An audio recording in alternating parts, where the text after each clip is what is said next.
Hello everyone. Today we are going to learn what Runscope is.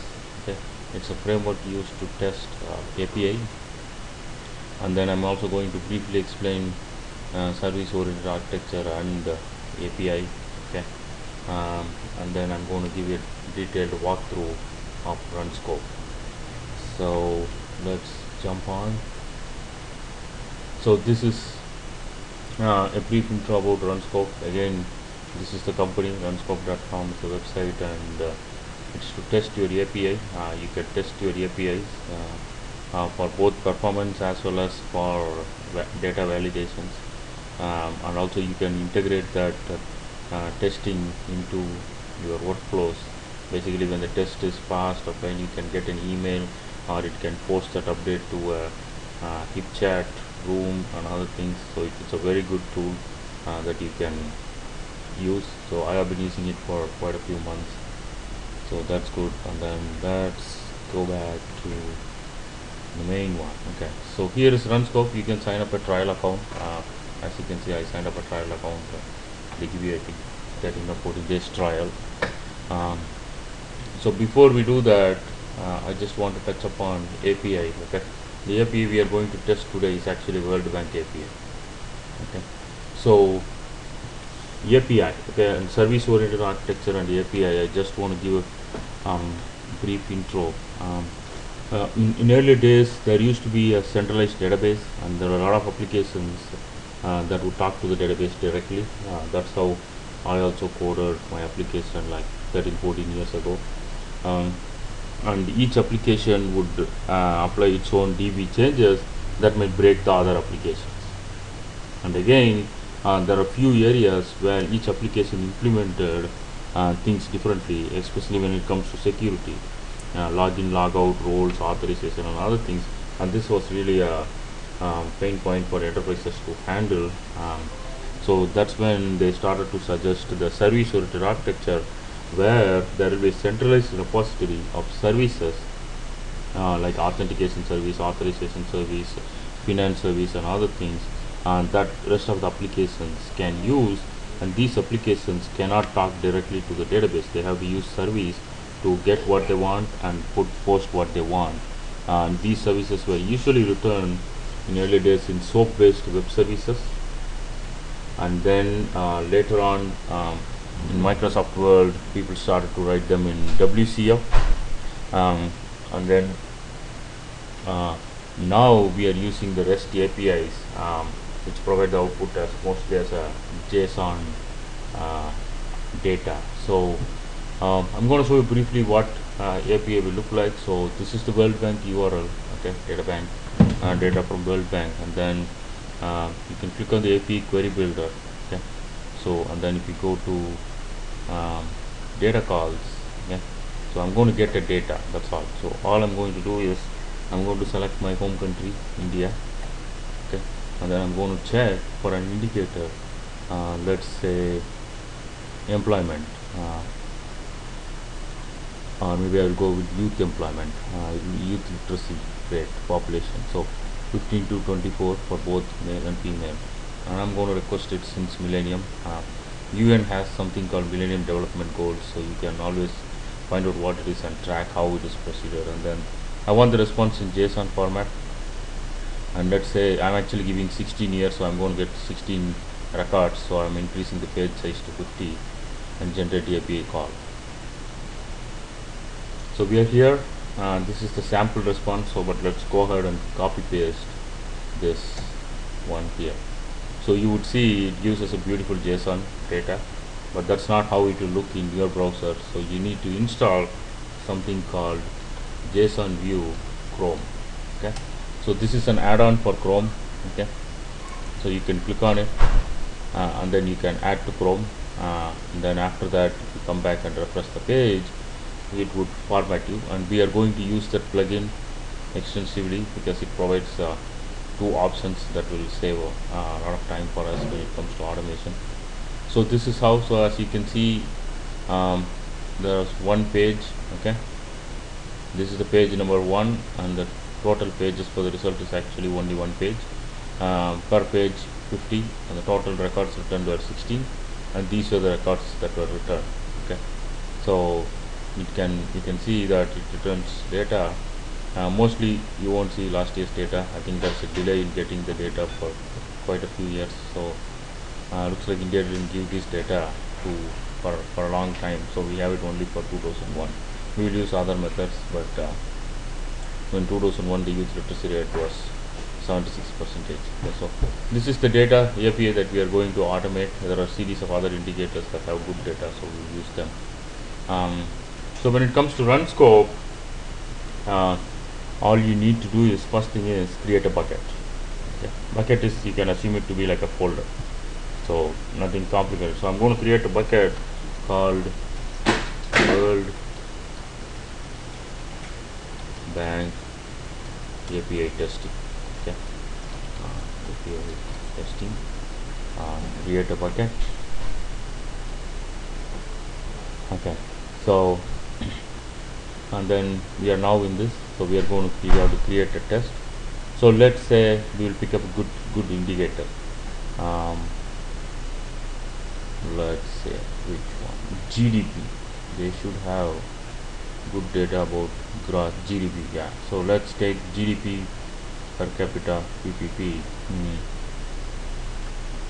Current international. Yeah, that should be good. Yes. So this is good. So let's see. Because GDP data is used by rating agencies and others, so India, I guess, will provide this data valid. So again, you won't see the data for 2015 because that fiscal financial year, I guess, just ended. In India, the financial year starts on April Fool's Day, April 1. So it ends on March 31st. It's not the calendar year actually. Yeah. So you can see the data for the rest of the years. So this is where we are. So it says per capita for 2013 was $5,300. So it's in dollars. Yeah. So in terms of PPP, obviously we are a little richer than some other countries like Japan, I guess. So let me take this API, and then I'm going to create a test saying PPP indicator test. So let's create a test. So this test is going to have series of test cases that handle the test mostly for the PPP indicator. So I'm going to paste it here, api.worldbank, and then the moment you paste it, you can see Runscope parses and gets the query string parameters. Okay. So the query string parameters in this URL are the ones that are followed after the question mark. Okay. So it says the page is per page 50 records, start year, end year in this format, and the format that I'm expecting is in JSON. So it's good. And the next is the operation that we are going to use is get, and you do have other options. So if your API is using post, put, patch, head, options, delete, you can always go for it. But most of them, if you're only retrieving data, they support. They do it via get, where all the parameters are passed via query string. Yeah. So this is the first thing. So you have to frame the request correctly, where you add the parameters and other things. And the next is assertions. Assertions are the ones that are going to, that is actually the test case that you are writing to make sure that the data that you retrieve passes some conditions. Okay. So let's look at what are the default assertions provided by Runscope, and we will also be writing custom assertions using this post response script. So I will show you how that works. So assertions, obviously the first assertion is the HTTP status code. It should always be 200. Okay, if the request is successful, it should be returned as 200. So that should be the first assertion. There are a few other assertions that you can make use of. The number one is response time. Okay, I highly recommend using this assertion. So where this is always less than, let's say, 5 seconds. Okay, since it says milliseconds, so you have to multiply it by 1000. So the reason why I'm adding response time is this is the first point, this is the first place where you will find out whether your method is going to have a problem or not. The method that has been running properly and takes less than 5 seconds suddenly takes 10 seconds in the next release, you know something was not done right. Okay, so I highly recommend adding response time, so that way when a method fails for performance reasons, you can catch it very early on using this simple indicator. And the other one is response size. Okay, it is always recommended in API to have this cap on the response size, otherwise your API is vulnerable to um, downtown and denial of service and other type of attacks, because people will pass on huge set of queries parameters trying to get GBs worth of data, and then your API, without knowing it, will still execute those queries and get you the GBs of data, and eventually it is going to crash both the server and the client. So it's always a good idea to put a max cap on the response size. The API cannot return data more than a particular size. In general, I would recommend 100 MB, and then if the users want to get data more than that, they have to call the API in a loop using different parameter combinations. So the response size in bytes, so let's say 1024, okay, sorry, 1024, and this, let this be the size. So, and then there are other assertions, which is sometimes our response is going to be JSON, so we also want to see there is no word called error. Okay, so JSON body does not contain error. Okay, let's assume small case. If you want, you can add upper case things. Okay, so JSON body. So let's just save this one and run it and see what happens. So I'm going to click save and run. This is again one test case for this particular test, PPP indicator test. So let's save and run. So it says the test case passed. So here it is. You can see we executed this method and the status is 200, which was 200. Okay, the response time was 13 milliseconds, which is still less than 5 seconds. Okay, I gave 5 seconds, not 5 milliseconds. Okay. And the response size is only 3077 bytes, which is still less than what we gave. And the body does not contain error. Okay, so this is the basic test case for this. So now we are going to go back and edit this test and add more scripting validations. So the tests, the new test that we are going to add will do one validation. The number one is for a data I give, for the years that I give, 2000 to 2016, it should always return, this total should always be greater than 0, because I have to have a data. Okay, so as per this test case, so 2000 to 2016, I am supposed to have records for it. But if you go to 1914, let's assume World War One, okay, to the end of World War One, which is 1919, you may not have a data, but still this API will return the data from 1960s actually. Yeah, so it does not have the data, but if you come down, it will start from 1960 actually. Yeah, so yeah, I don't know why they have that logic, but still maybe a bug in the code. That's okay. So but we are going to check, make sure the total is always greater than 0. Okay, so the way to do it is very simple. So let me go back to, of course, this time. So let me go back to this this one, and then in the post response script you can click add script. Okay, so where data response is equal to JSON dot parse, I think response dot body, I guess it is small case.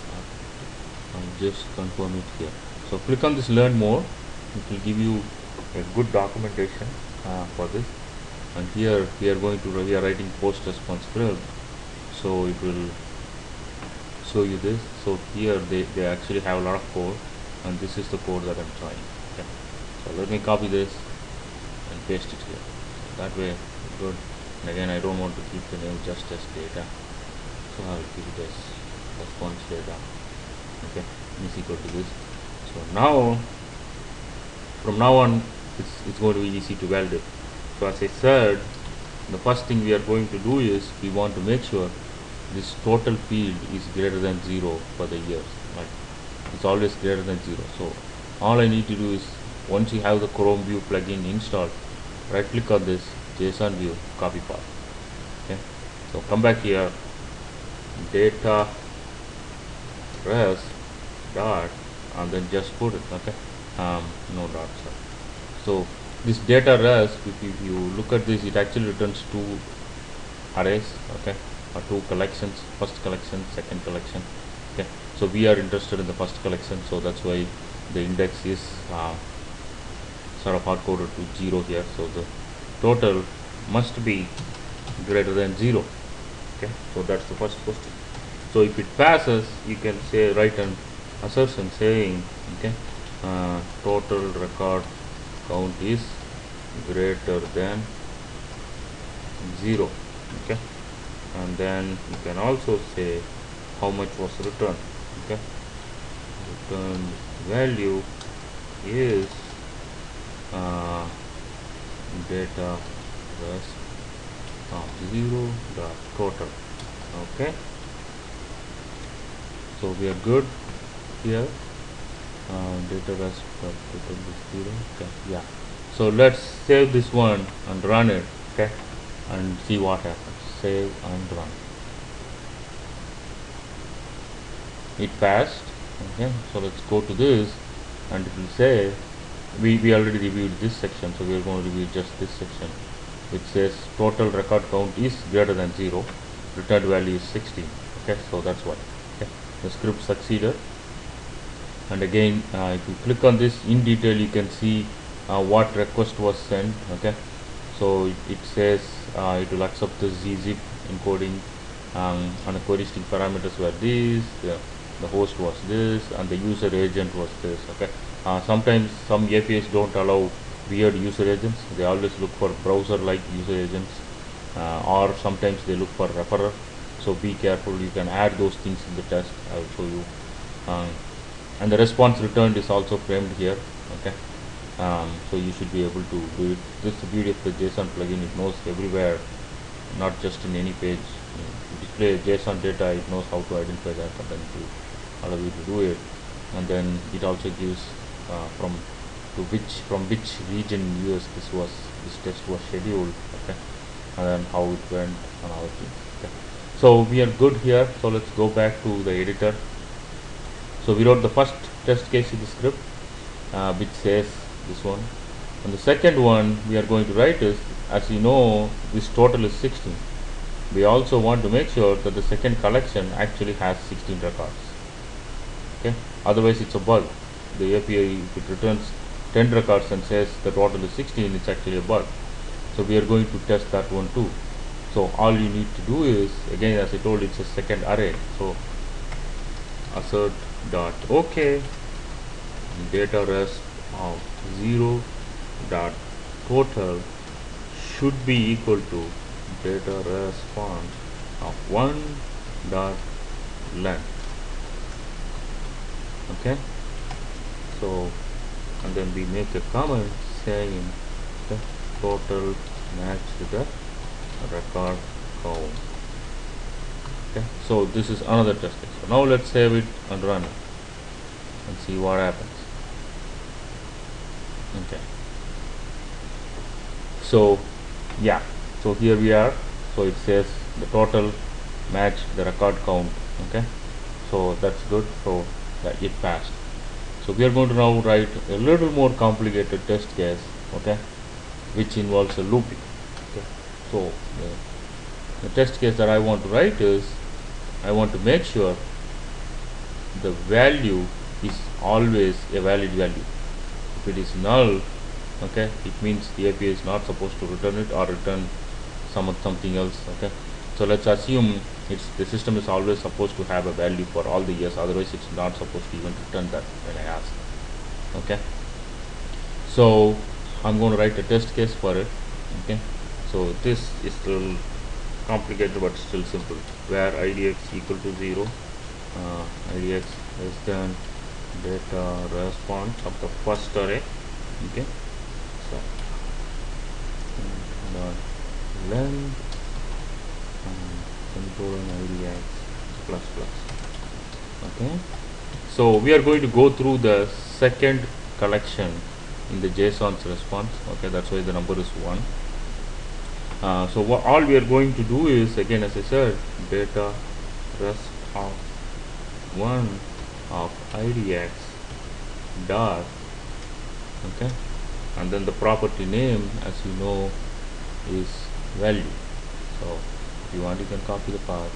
Again, it's going to give you with 1 0, so we already have that. Okay, so dot value assert dot, okay, this should not be null. Okay, and then let's write it. Okay,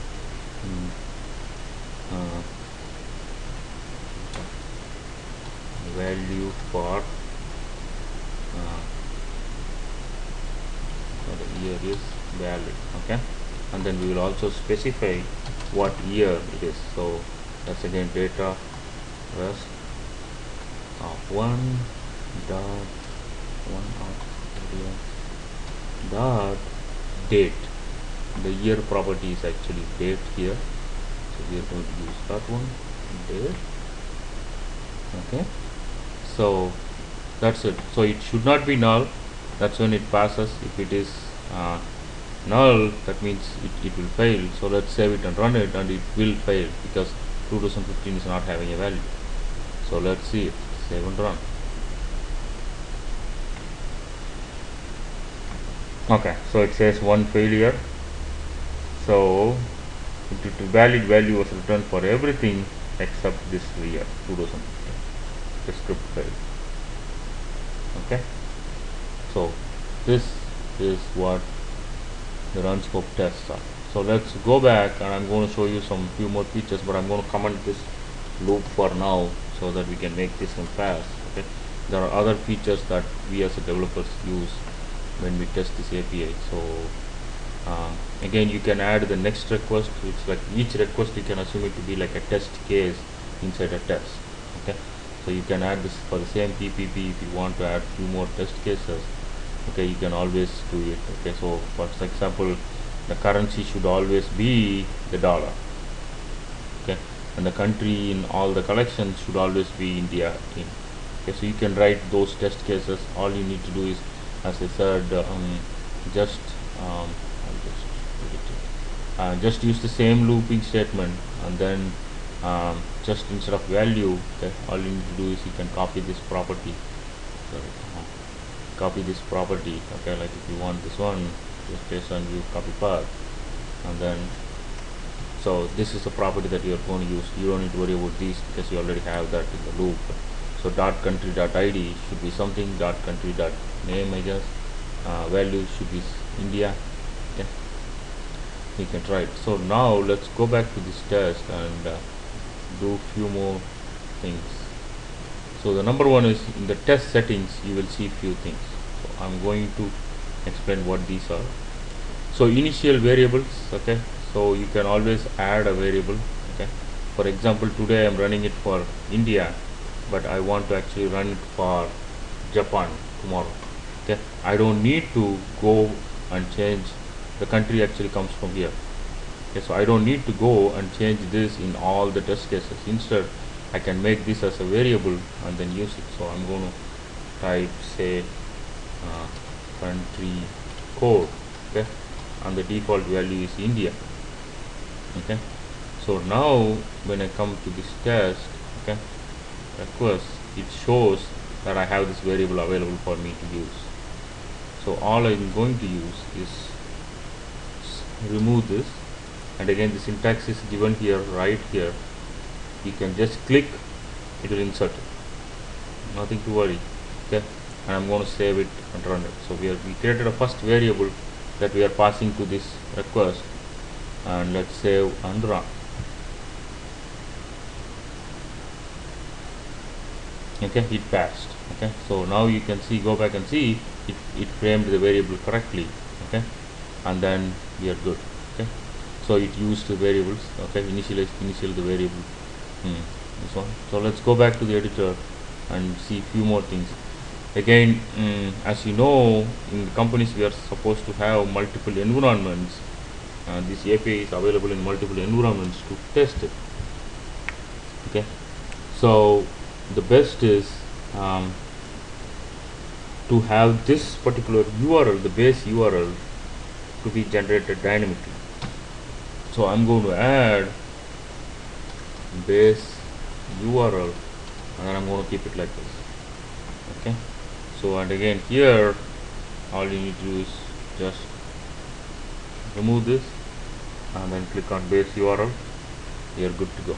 Okay, so save, let's save it. And then again there is some initial script. Okay, if you want to run some pre-processing stuff, so maybe call a method on the, maybe post a HTTP request to your API so that it clears the cache or something. Okay, so that way you know you are not testing the cache data, instead you are testing the live data. Okay, and other things you can always do it here. And if your code requires a particular type of authentication, you can always add basic authentication. I think it's using username password. Okay, and then if you want to add OAuth authentication, which is used by Google and other major cloud providers, you can always use those. Okay, and then headers, if you, as I said, headers are very important. Some APIs don't allow the don't even process the request if the user agent is not in their list, if the referrer is not in their list. So you have to add those here. Okay, so that's very important. Also you have to provide some sort of key to let them know that this is the request you are sending. And then behaviors, you can just cookies, SSLs and other things. Okay, and then locations, you can, if you want to test it from various geographical locations, you can always test it. Okay, you want to test it from Brazil, yeah, you can do it from Japan. So that way you know how the performance is for your application across the globe. Notifications, again, you can always say send this to my email. Okay, after the test runs or only when it fails and other things. Okay, and then integrations, as you know, it provides wide range of integrations. So you can post that to your chat applications. Okay, HipChat, GitHub and other things. And trigger URL is something that you can use this URL. If you have this even in your email, you can trigger this test remotely from your mobile device too. All you need to do is copy this, and then I'm going to open a different browser, Firefox. Okay, so you can see the test before I run it. This passed 3 minutes ago, so I'm going to paste it now. I'm not even logged in to Runscope in this system. Okay, so it says the test started. Okay, it ended. Okay, and then you can see it executed the test. Okay, you would get it. So even when you are at home, you don't even need to connect to VPN or anything. All you need to do is you just have these trigger URLs for various environments handy, and just open your mobile browser and paste it, and then just click submit it. That's it, it will trigger the test remotely. It's so beautiful. Okay, so go ahead and use this Runscope to learn more. Okay, if you have any questions, I will be posting this video in YouTube, so you can always post your questions there and I will answer it, or I will record some videos and post it again.